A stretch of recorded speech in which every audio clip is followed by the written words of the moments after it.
მოგესალმებით. დღეს გვაქვს ლექცია 11 კლიმატის ცვლილებაზე კოსმოსური და ანთროპოგენური ფაქტორების გავლენის შესახებ.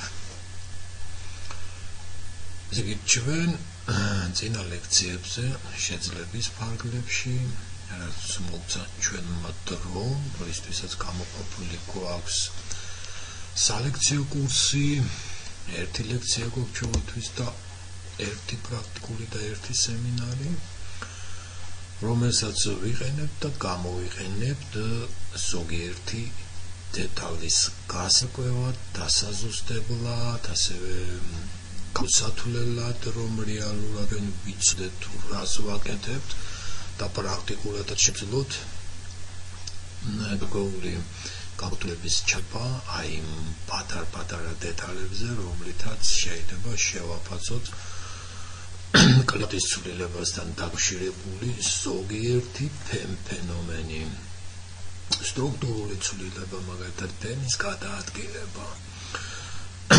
გარკვეულ პირობებში რამ შეიძლება რა რაოდენობით შეუძლიათ გამოიწვიონ ტემპერატურის ცვლილება, იგივე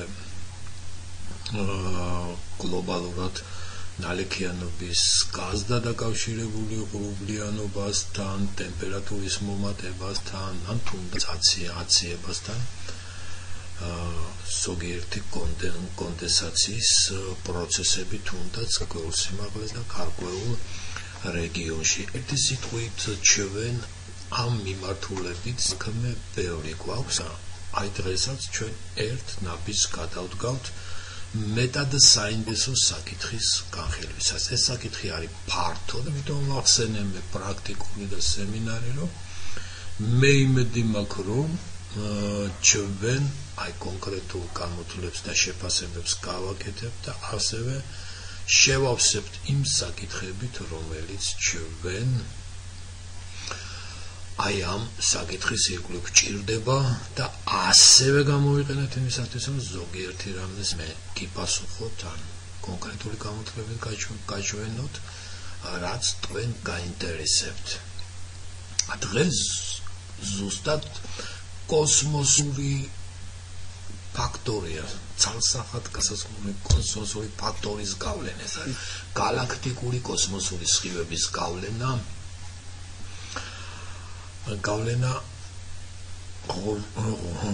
ღრუბელ წარმოქმნაზე უკვე მე თავიდანვე გეუბნებით, შემდეგ ღრუბელ წარმოქმნის ცვლილებით უკვე კლიმატის ცვლილებაზე. მოდი აი ამ მნიშვნელოვან ფენომენს ანდან გავეცნოთ.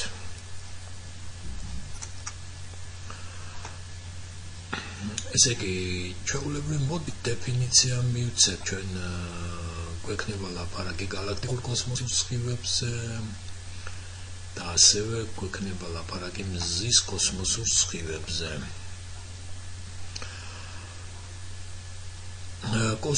კოსმოსური სხივები, რომელსაც აი ჩვენ galaktikul კოსმოსურ სხივებად მოვიხსენებთ, ძირითადად ზეახლების აფეთქების შემდეგ გამოტყორცნილი მაღალი ენერგიის ნაწილაკებია, რომლებიც აღწევენ დედამიწას, ასეთები ძირითადად არიან პროტონები, უმეტესობა, ასევე ჰელიუმის ორჯერ იონიზირებული ატომები, ანუ ჰელიუმის ბირთვები, ანუ ალფა ნაწილაკები, რომელთაც მას ვიტყვით და ასევე გარკვეული უფრო შედარებით მცირე რაოდენობის უფრო მძიმე ბირთვები.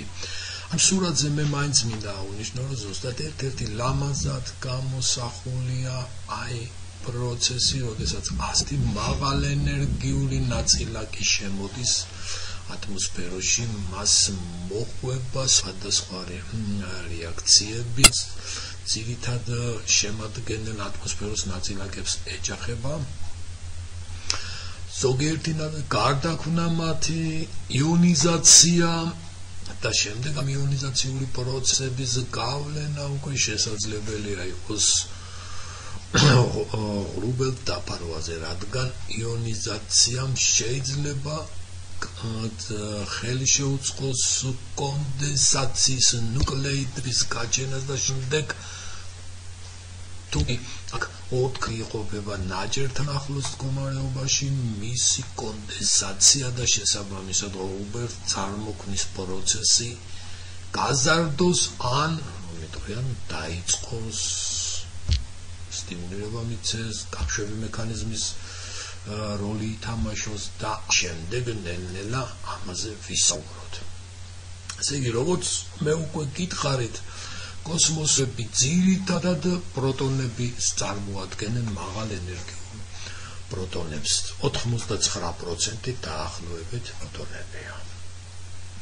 დაახლოებით 10%-ის ფარგლებში ამბობენ, რომ ალფა ნაწილაკებია. 1% ელექტრონები და სხვა მძიმე ელემენტები. ესე იგი, წყარო, როგორც უკვე მე ვახსენე, შესაძლებელია იყოს ჩვენს გალაქტიკაში აფეთქებული ზიახალი, მაგრამ ჩვენ შუა ლაპარაკობთ გალაქტიკოსმოსის. არსებობს გარე, აქვე ვახსენოთ რა ხარ ლაპარაკობთ გალაქტიკური კოსმოსური სხივები, რომელიც უფრო დიდ ნახავთ და ვიტყვით, უფრო დიდ ენერგიის არიან. ისინი შესაძლებელია გარე სხვა გალაქტიკებიდან შემოვიდნენ და მათ აქვთ ძალიან დიდი ენერგია და რეალურად ის მასზე ატმოსფერო არ რეაგირებს. ამზე ჩვენ ეს სხვა თემატიკა. ასევე მზის კოსმოსური სხივები, რომლებიც მნიშვნელოვან როლს თამაშობენ როგორც დედამიწაზე მიმდინარე ელექტროდინამიკურ პროცესებზე, ასევე აშფოთებენ მაგნიტურ ველს, ეჯახებიან ნეიტრალურ ნაწილაკს, იწვევენ დამატებით იონიზაციას, სხვადასხვა სითბურ მოვლენებს და შეიძლება გეომაგნიტურს აშფოთებენ და შეიძლება დიდი ენერგია კონდენსატს იშვიათია, მაგრამ აღწევდეს 1-2 გევს და მსგავსად გალაქტიკური სხივებისა მათაც წვლილი შეიტანონ უკვე ქვედა ატმოსფეროს იონიზაციაში. ასეთი მოვლენები უკვე თუ ჩვენ მივადევნებთ პრესას, ინფორმაციას, სამეცნიერო ინფორმაციას, ბოლო დროს რამდენჯერმე იყო ესეთი მაღალი ენერგეტიკული პროტონული ამოფრქვევები და საერთოდ კოლები ამ მიმართულებით ძალიან ინტენსიური გახდა, იმიტომ რომ მათ სერიოზული ცვლილებები შეუძლიათ გამოიწვიონ ატმოსფეროში. და სწორედ შეიძლება ეს ცვლილებები დაკავშირებული იყოს პოლარულ რეგიონში ამბობენ რომ დინამიურ პროცესებთან, მაგრამ არ არის გამორიცხული რომ ის უფრო დაბალ განედებისკენაც იყოს შესაძლებლობა. ერთ სიტყვით ამით მე იმის თქმა მინდა რომ არა მარტო ღრუბლიანობის მათ შეუძლიათ სხვა პირდაპირ მეტნაკლებად დინამიურ პროცესებზე, მაგრამ ეს იშვიათია. როგორც იშვიათია ესეთი ძველი პროტონული ამოფრქვევები, ასევე ესეთი იშვიათი მოვლენა შედარებით კლიმატის ცვლილებაზე უნდა მოვილოდეთ ნაკლებ გავლენას ახდენს. მიცვლელობას შეუბატონებო და მაინც მოვიყვა სპექტრი კოსმოსური სხივების. ეს აქ მოთავსებულია მოყვითალო ფერმაის ფერები ვახსენოთ, ვინც ვიზუალურად ახედავს მოხსენებას, ალბათ ასე მოსახერხებელია. ეს უფრო მზის 10-ის მეტრე მეათეს ელექტრონ ვოლტების მიდამოში. ეს შემდეგ კიდე უფრო დიდი არის უკვე galacticuri kosmosuri skhivები და შესაძლოა უკვე ექსტრა galacticuri kosmosuri skhivები. ექსტრა, გარეგალაქტიკური ექსტრა, ეს ქართულად გარეგალაქტიკური სხივები.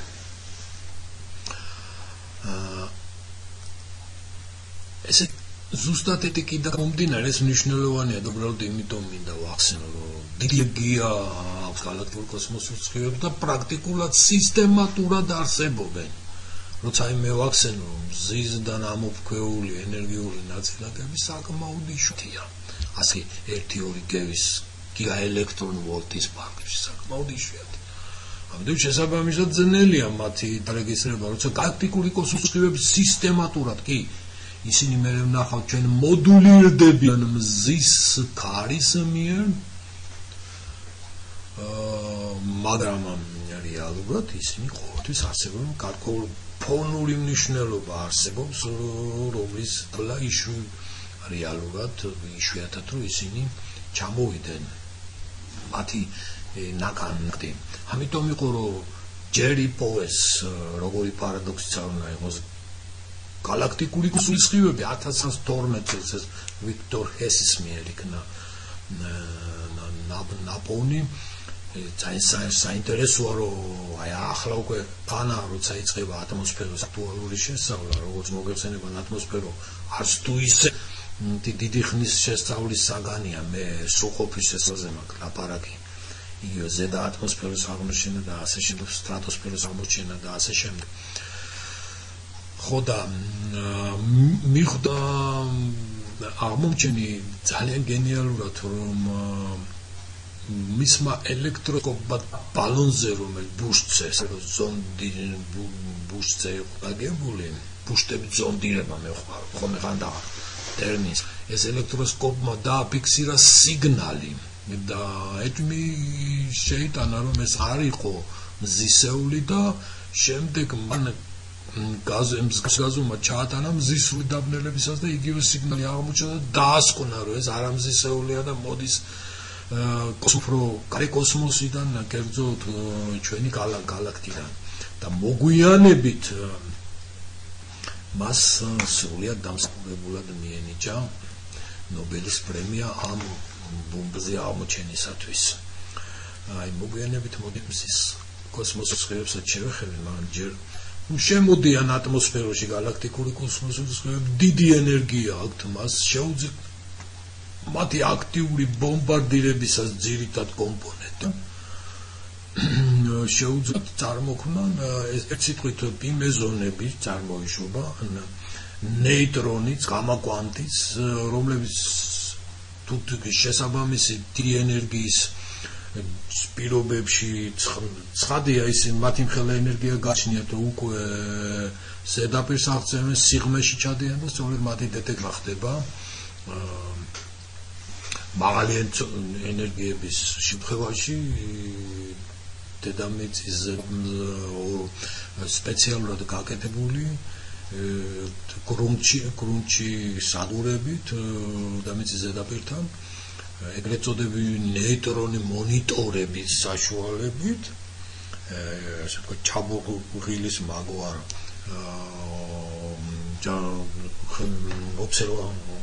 სპეციალური ობსერვატორია არა, ერთ სიტყვით, რომელსაც გარკვეული სიღრმე ჭირდება მათი დეტექტირებისას და დაბალი ენერგიის უკვე ისეთი დეტექტორები ზედაპირთანაც შეიძლება მათი დეტექტირება და აი ეს ძირითადად არიან აი ამ ჯაჭვში წარმოქმნილი მეორადი ნაწილაკები და ჩვენ ნეიტრონს თავის მხრივ შეუძლია გააჩინოს უკვე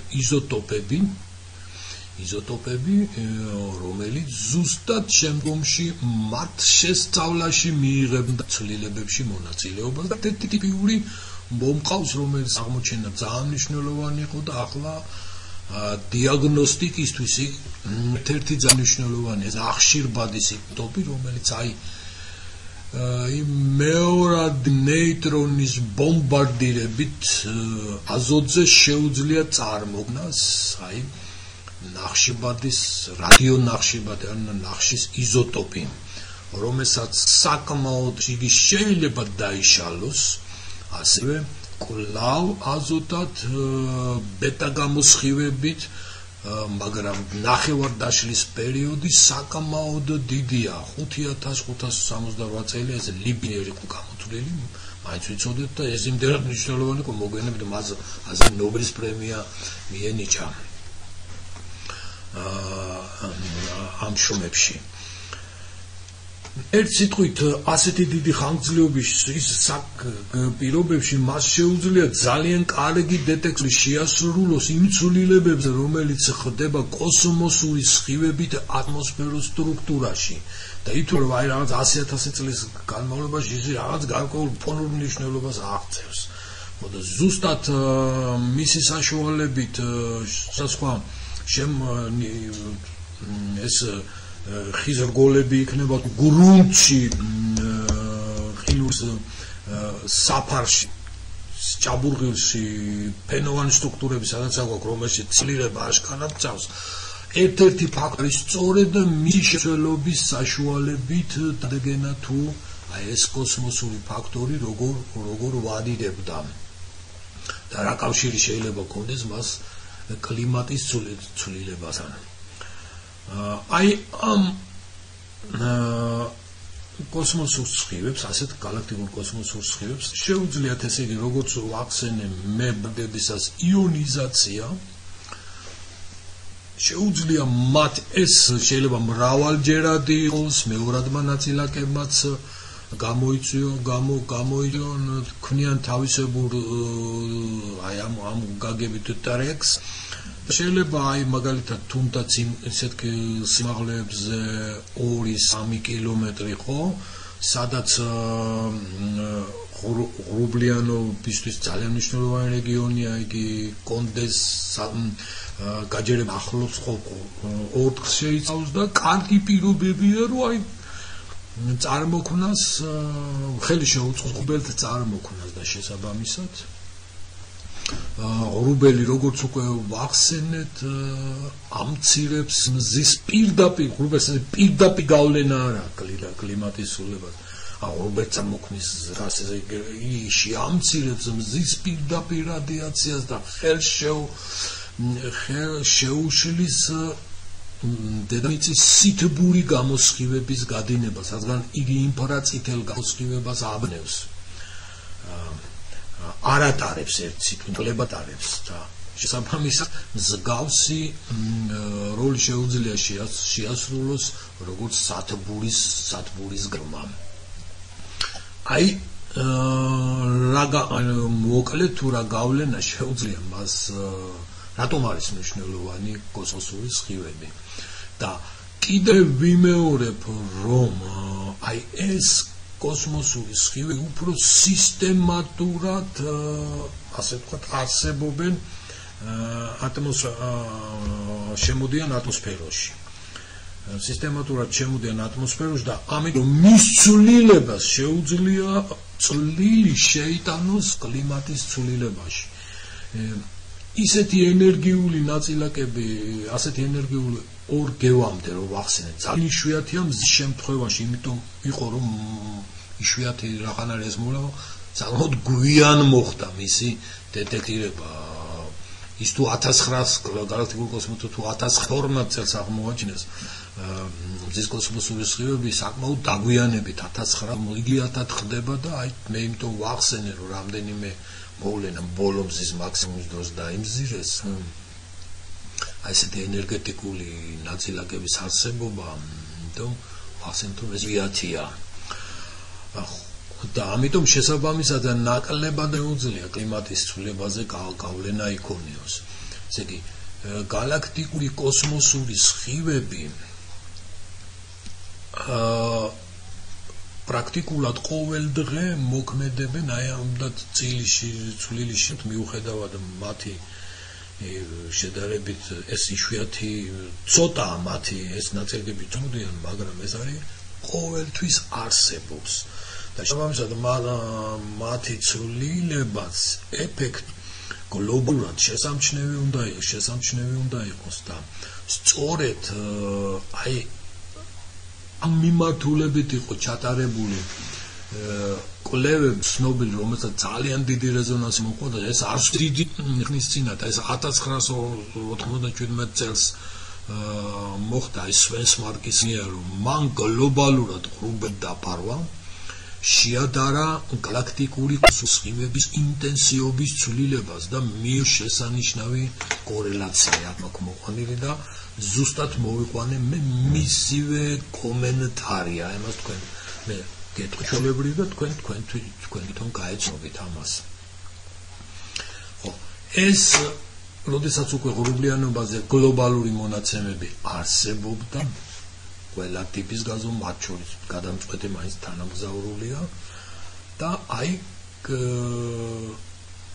ეს შედარებული იქნა და საკმაოდ კარგი კორელაცია გამოვიდა მზის აქტივობასთან. შედეგი უფრო დაზუსტდა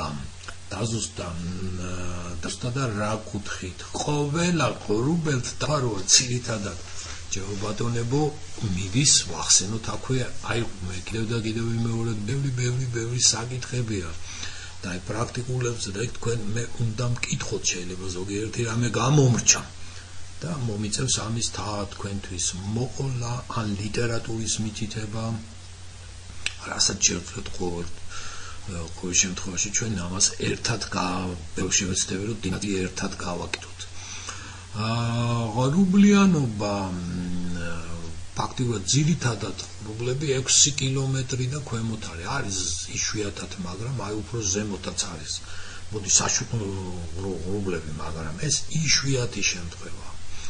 უფრო ღრუბელი დაფარვა არის 6 კილომეტრი 5 და უფრო ინტენსიური ქვედაფენე, ქვედაიარუსები 3.5 კილომეტრი და კოვებით. აი მე უკვე ვახსენე რომ ამ მიდამოში 1-2-3 კილომეტრი ზღვის დონიდან ავიღოთ, როდესაც ქვემოდან ადიან აერის მასა, რომელშიც არის ორთქლის შემწობა და იგი ცივდება, აი ამ არეში კარგად უახლოვდება ნაჯერობის მდგომარეობას და შესაბამისად ხელსაყრელი პირობები იქნება, რომ თუკი კონდენსაციის ცენტრები წარმოშობილი იქნება და რომელიც შეიძლება გააჩინოს გალაქტიკურმა მოხდეს გალაქტიკური კოსმოსების დახმარებით, ხელი შეეწყობა ღრუბელთ წარმოქმნის პროცესს.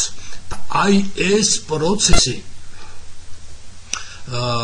უფრო მნიშვნელოვანი აღმოჩნდა ქვედაიარუსის ღრუბლებისთვის, თითქოს ეს ლოგიკურადაც არის ახლა ამ გადასახედიდან თითქოს გასაგები უნდა ყოფილიყო, მაგრამ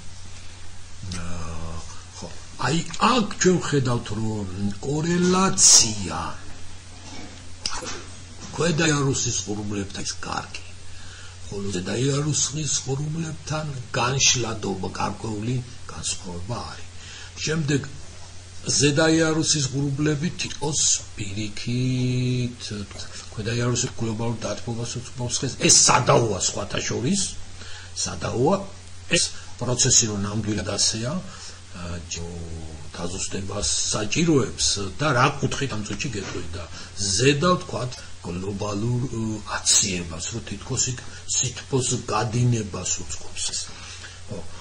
მაგრამ არ დავავიწყდეს რომ მათ სხვადასხვა ეფექტი შეუძლია გამოიწვიონ დღისა და ღამის პირობებში და იგივე ქვედაიარუსის ღრუბლებმა შეიძლება პირიქით მოცემულ რეგიონში პირიქით თუ დღე არის მაგალითად უღრუბლო შემოდინილად მზის რადიაცია, ღამე თუ ღრუბლიანი გატარებას ქვევიდან ზევით და პირიქით თუ დღე აღრუბლიანი პირდაპირ არეკულას უწყობს და ეს სხვადასხვა რეგიონში ბატონებო შეიძლება სხვადასხვანაირად არსებობდეს ეს პროცესი. თუ დღე დომინირებს, შეიძლება მეზობელ რეგიონში ღამე დომინირებდეს იარუსის ღრუბლები. ერთ სიტყვით ჩვენ შეიძლება რეგიონალური თავისებურებები შევქჩეს ხელში და თუ გლობალურად გვაინტერესებს, ხადია ყველა ასეთი ეფექტები გათვალისწინებული უნდა იყოს.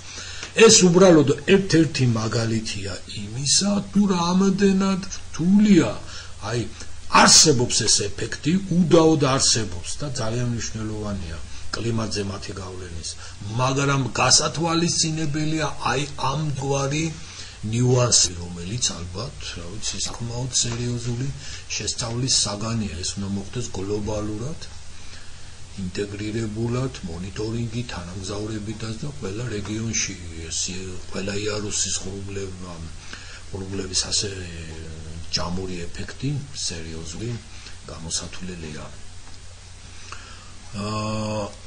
უფრო მოგვიანებით ტაქტიკურ კოსმოსურ სხივებთან ეს კავშირი მან გაგრძელდა, ხო სვენს მარკ მადრი გააკეთა ისო და დღემდე ამ დაბალი იარუსის კონე ღრუბლებთან ეს კავშირი აგერ შესანიშნავად გამოიყურება. შევხედოთ წითელი კოსმის სხივებია, ლურჯი, ჩემო ბატონებო, ეს ღრუბელთ დაფარვის ქვედა იარუსის ღრუბელთ დაფარვა. და კორელაცია არის შესანიშნავი. ახლა რატომ არის კორელაცია მათ შორის? მაინც ვახსენოთ რამდენიმე სიტყვით, რომ ჩვეულებრივ მე კი ვახსენე ეს, რომ მოქმედებს მასზე მზის კარი. ელემენტარულად დამუხტული ნაწილაკები თუ მზე აქტიური, გამოტყორცნილი აქტიურია, იცვლება ელექტრომაგნიტური გამოსხივება, მაგრამ იქნება ასევე საშუალოდ კორპუსკულარული გამოსხივება, მზის კარის სიჩქარე და შესაბამისად ისინი უფრო განდევნიან, აი მაგალითი გვაქვს მოყოლილი თითქოს სპირალზე, ზუსტად პირდაპირ არ მოემართება ეს მზის კარის დამუხტული ნაწილაკები მოემართებიან სპირალის ეგნაირად, როგორც მისი მაგნიტური ველია, სპირალური მაგვარი სახით და შესაბამისად კოსმ განდევნიან სხივებს, გაკეთებულ კოსმოსურ სხივებზე. იზრდება კარი, იზრდება ამ ნაწილაკების მიერ განდევნილი ან მათ მიერ შემცირებული galaktikuri კოსმოსური სხივების ეკა.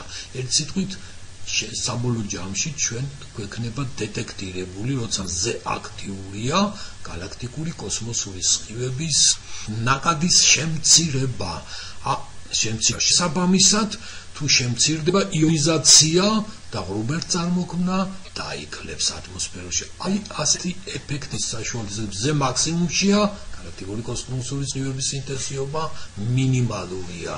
ღრუბელთ წარმოქმნაც შედარებით ნაკლებად ხელს შეწყობილია. აი ამ პროცესს ლაპარაკი. თუკი ეს ამ პროცესს აქვს გრძელვადი ცვლილება, მაგალითად ჩვეულებრივ იგივე ჩვენ ეს დიაგრამა მოვიყვანოთ, რომ გასაგები მოხდეს. გასაგები იყოს ეს ყველაფერი. შემოსული აქ რიცხობრივად გამოგჩა, უნდა იყოს ის ან 342-დან 348-მდე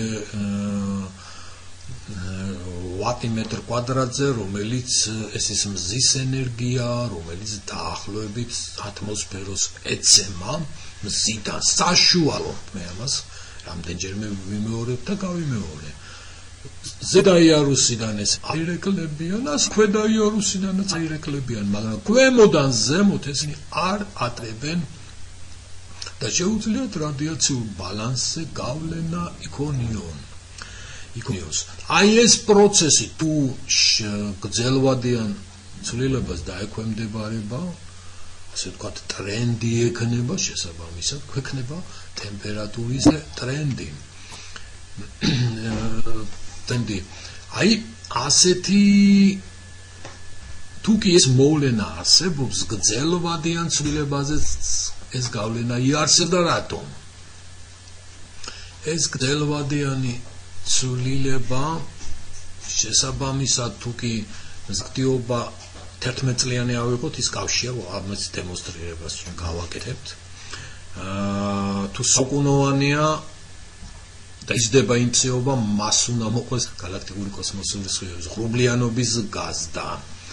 ერთი სიტყვით, ეს კავშირები შესაძლებელია აისახოს კლიმატის ცვლილებაში და აი მე ჩვენ მივიდეთ იქამდე, რაც დარეგისტრირებულია და პრობლემაა. მოდი ჯერ ვაჩვენოთ ციკლირება.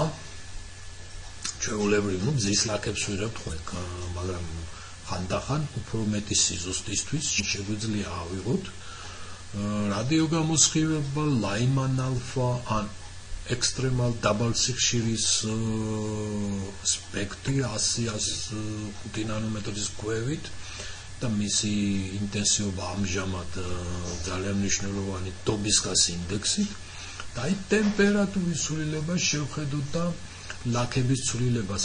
ბოლო ადგილზე ჩვენ ცოტა ვეღარ ავხსნით აი ამ ტემპერატურის აღმასვლას მე ამის შესახებ.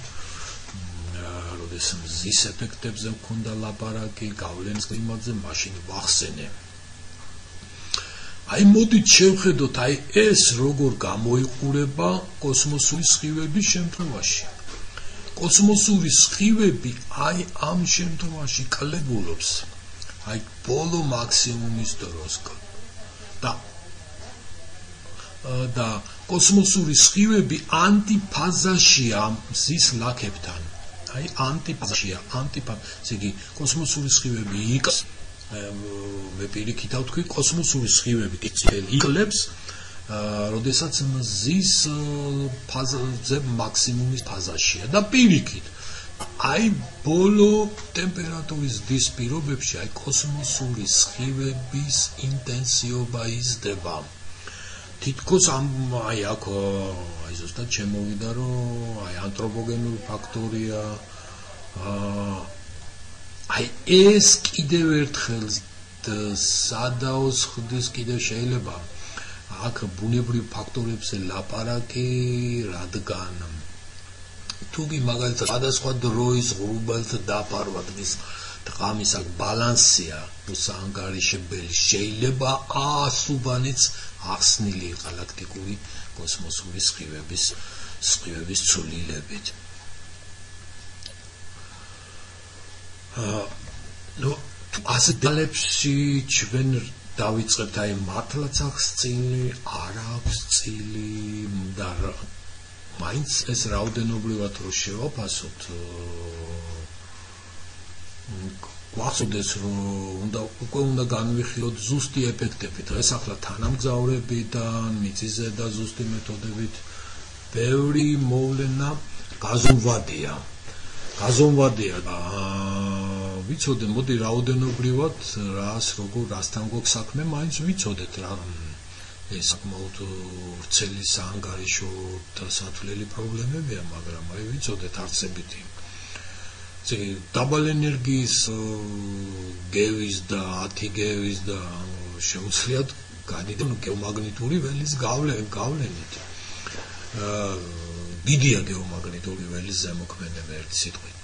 საშუალო ენერგიის კოსმოსური სხივებს შეუძლიათ უკვე მზის ქარით იყვნენ საკმაოდ სერიოზულად მოდულირებული და აი ზუსტად აი ამ ენერგიის სხივების საკმაოდ ეფექტურ გავლენას ახდენენ სტრუქტურაზე. მოდულირებული იქნებიან მზის ციკლირებით შესაბამისად ჩვენ გვექნება თუ ასეთი ეფექტურია მათი გავლენა ღრუბლიანობა გვექნება შესაბამისი გავლენა ღრუბლიანობაზეც, რომელიც მე უკვე ვახსენე.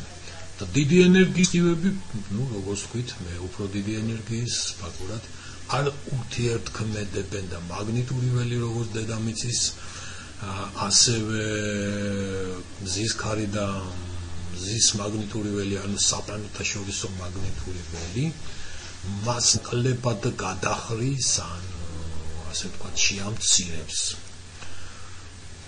აი მე მაინც ეს დემონსტრირება კიდევ თუ რა კავშირში არიან მზის ლაქების რიცხვი აი ამ პრაქტიკულად არამდე კოსმოსურ სხივებთან აი მე რამდენიმე გაზომვა მინდა აი აშკარა ანტიფაზური დამოკიდებულება და აი ტენდენცია აი ეს უბანი კიდევ ამბობ თითქოს აკეთებენ დასკვნას რომ აი ამ დროს ფაქტიურად ანთროპოგენული ფაქტორია მნიშვნელოვანი და ეს თითქოს არ ხსნის ნამდვილ ტრენდს, მაგრამ მაინც კიდევ სადაო. და არა მარტო აი ეს ცვლილებები, ახლა თუ გადავხედავთ იზოტოპების ვარიაციებს, რომელიც მოგახსენეთ დედამიწის ყინულის საფარის სიღრმიდან ამოვიღოთ და ანალიზი გავუკეთოთ, ეს არის ამარტო ნახშირბადის იზოტოპი, არამედ ჯაბადის იზოტოპი ბერილიუმის ამით გლობალ ტემპერატურას აკავშირებენ ჟანგბადის 18 ატომური ზონის იზოტოპს კოსმოსურ რადიაციას უფრო აკავშირებენ ბერილიუმს და აი ამის საჭიროების საშუალებით კავშირი თითქოს არსებობს გლობალურ ტემპერატურასთან უკვე ამას ზომავენ 1000 ლეულობით აი ამ ტრენდს და ამბობენ რომ ის კორელაცია განსაკუთრებით თქვათ ჩვენ დრომდე თქვათ 10000 წლამდე რა აი ამ ინტერვალში არის კორელაცია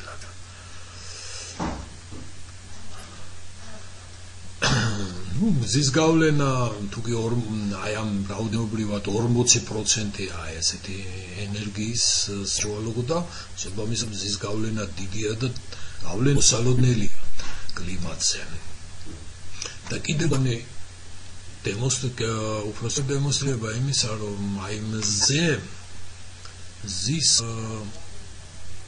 მუდმივი ყოფაქცევა და ტემპერატურის განსხვავებული 1980 წლის შემდეგ ეს ჩვეულებრივი მზის რადიაციის ჭირს აიხსნას, მაგრამ აი კოსმოსური სხივებით თითქოს კიდევ რჩება შანსი, როგორც მე მოგახსენეთ, იმის დამიხედვით, თუ როგორია ბალანსი ღრუბელს წარმოქმნის, თუნდაც დღისა და ღამის განმავლობაში, შესაძლებელია აი ამ შემთხვევაში უფრო კორელირებდეს ტემპერატურის ცვლილებთან გალაქტიკური კოსმოსური სხივების ვარიაციებთან, რომ უშუალოდ მზის ყოფაქცევით, მუდმივი ყოფაქცევით ამის განსაზღვრა ძნელია. და სწორედ ზუსტად ეს ის უბანია, სადაც ჩვენ დასკვნას ვაკეთებთ, რომ შესაძლებელია, რომ ასევე ანთროპოგენური ფაქტორი იყოს მნიშვნელოვანი. ერთ სიტყვით, ეს ძალიან სერიოზულ გლობალურ შესწავლას საჭიროებს. კვლავ მაინც კითხვის ნიშნის ქვეშ არის და შესაბამისად შესაძლებელია შევხედოთ ამ უბანს, ეს არის გეომაგნიტური ველის ცვლილება AP პლანეტარული ინდექსით განსაზღვრული. შესაძლებელია აქაც ქვემოთ მიდის ყოფაქცევა. AP ინდექსი კლებულობს, ესე იგი მაგნიტური ველი ჩავთვალოთ უხეშად კლებულობს, განჭოლვა მეტია, როგორც ნახეთ ამ უბანში კოსმოსური სხივები იზრდებოდა და შესაბამისად აი შესაძლებელია კავშირი ეგრეთ წოდებული ლინკი აი უფრო იყოს გეომაგნიტურ ცვლებთან და კოსმოსურ სხივებთან ვიდრე კვლავ მზის ყოფა-ყოფის მუდმივის მზის ელექტრომაგნიტური გამოსხივების ინტეობის ცვლილებებთან. ერთი სიტყვით ეს კავშირი არსებობს. ეს კავშირი არსებობს, რომ მზე მოდულირებას უკეთებს გალაქტიკური მზის გამოსხივება, მზის ქარი მოდულირებას უკეთებს გალაქტიკურ კოსმოსურ სხივებს, ეს 40%-ს მათი ნაკადის და შესაბამისად მოსალოდნელია, რომ აი კლიმატის ცვლილება შესაბამისად ტემპერატურის ყოფაქცევაში მას ჰქონდეს წილი, მაგრამ ვიმეორებ, რომ ეს მაინც აქტიური კვლევის საგანია და კონკრეტულად აი ეს ღრუბელ დაფარვის პროცესი ყველაფერი გლობალური მონიტორინგის საფუძველზე უნდა იყოს სწავლილი და შესაბამისად შედეგიც გაანალიზებული უნდა იყოს რაოდენობრივად გლობალურ მასშტაბებში. ყოველ შემთხვევაში ეს არის რომ ითქვას სუპერაქტუალური თემატიკა რეალურად თანამედროვე ფიზიკის საკმაოდ დარგს მოიცავს აი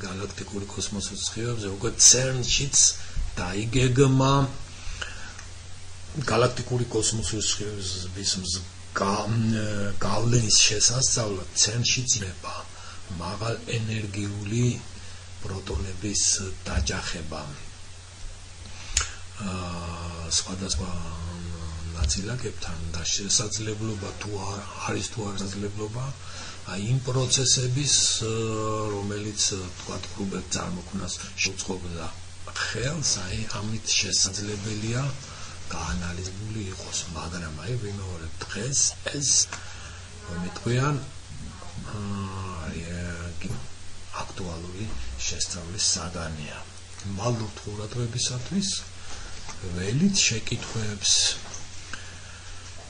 და ვფიქრობ რომ ამ უნიკალური საინტერესო თემატიკის ირგვლივ თქვენ აუცილებლად გაგიჩნდებათ კითხვები რომელსაც ჩვენ პრაქტიკულ სამუშაოებზე და სემინარებზე შეგვიძლია გავცეთ პასუხი ის რაც ჩვენს შესაძლოა დაარსებული ექსპერიმენტული და თეორიული ცოდნის პარკლებში იქნება მადლობა